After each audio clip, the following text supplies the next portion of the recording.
It's my feel-good breakfast show. Welcome back. You're live with Expresso. Time now for a lesson in business. And if you're an entrepreneur, I want you to sit up and listen.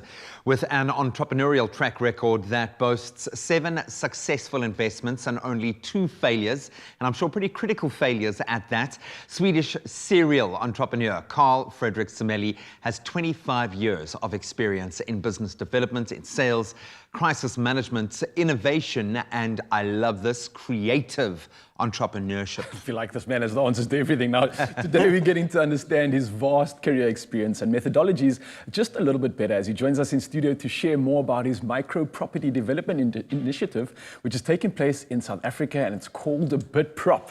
Well, man, how are you doing this morning? I'm good. How are you? So good. Very good. It's daunting talking to you because where do we even begin? My friend? Where do we begin? I know we will be talking about BitProp in a moment because it feels like it's garnering global recognition that you're doing something really special there.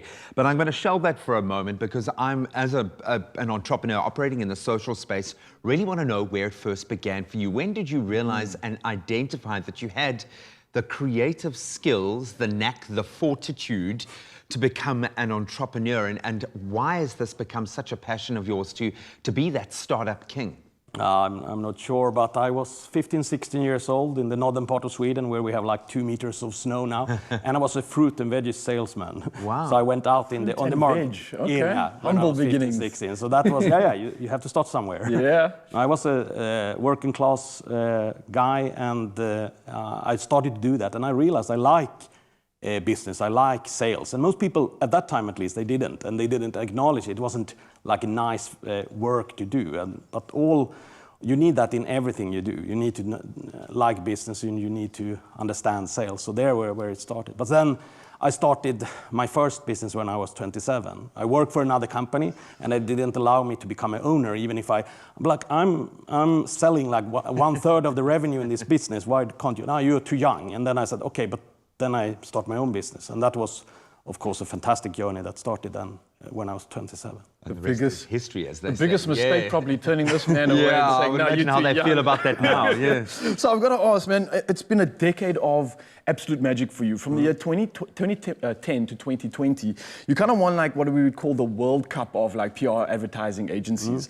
And you started a company called Prime, which is now Prime Weber Shandwick, right? So my question is, what are some of the highlights been that you've achieved over these years? I mean, this is an incredible feat. This is literally like the World Cups when it comes to PR agencies and advertising. So what have been some of those highlights through a decade long? What are you most proud of? Yeah. No, I think I was most proud of that we were consistently good at a few things at the same time, because it's quite easy to be good at one thing, but we were the most innovative agency year on year in this Cannes Lions, as it's called, like.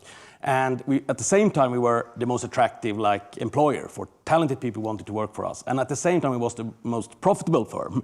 And that's and if you can balance, and business is about balancing or target conflicts.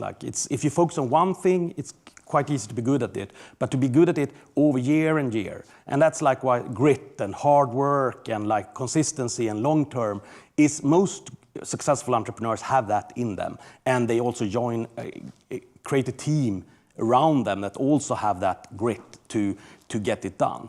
So it's entrepreneurship is hard work, as everyone that has tried knows, and it's a lot of 80-hour weeks before. So I even had to emigrate to South Africa because my family was fed up. My wife said that this is enough. So then we ended in the new continent, and the ambition was that I should be at home and with the kids and so on, but after 8 chilling weeks... and retiring, exactly, but I was 40, that was too boring. So after 8 weeks, my wife said, now you have to go back to work again. You're just too good at what you do. Yeah, at least you got the sunshine. I can just imagine you using a Liverpool analogy in your head to understand the team and how it works. And why I use the word fortitude, because you've got to back yourself and you've got to have the strength to follow through. I'm glad you've come to South Africa because here now you have launched a BitProp. Can you give us a bit of background into what you actually do and why do you think this is garnering so much attention globally even now? No, it's we're tackling a global problem. Before COVID, they predicted that 3 billion people will live in townships, and after 2030, and probably now after COVID, it will be even more. So like 3 billion people has no dignity. They have not the infrastructure that we have. And of course, when you get to a new country like I did, like, okay, how can I do anything with my entrepreneurial skills, with innovation, with my money? Can I do anything to create? And then I started to give away title deeds, like, because I knew that, of course, if people own something, they take care of it and they develop it. And only 17% of world's population has title deed. Wow. The rest are like tenants. And if you own your stuff, you develop it, and you also create an asset. So most middle-class people, they are not rich, but they have a house. And that house is their like pension, that house is their security when they need a loan, when they need to start a business. So, and everyone in the developing world knows this, but how do you create that without funds? And that's the innovation of BitProp, that we are now combining like the ambition to give people title deed with the backyard rental tradition that you know more than me about. Like you have backyard rentals everywhere when you have townships, because that's a revenue stream. Even people have a house, they move to the backyard and rent out the house. Rent out the house for sure. Because money to food and schools is more important than where you live. So what we did, instead of focusing on the actual house where you live, we build now 4 or 8 units on the backyard, mostly for female homeowners, or they are like our partners in our systems. And traditionally that hasn't happened because banks doesn't trust people in that environment, but they have too low salary to qualify for a traditional home loan.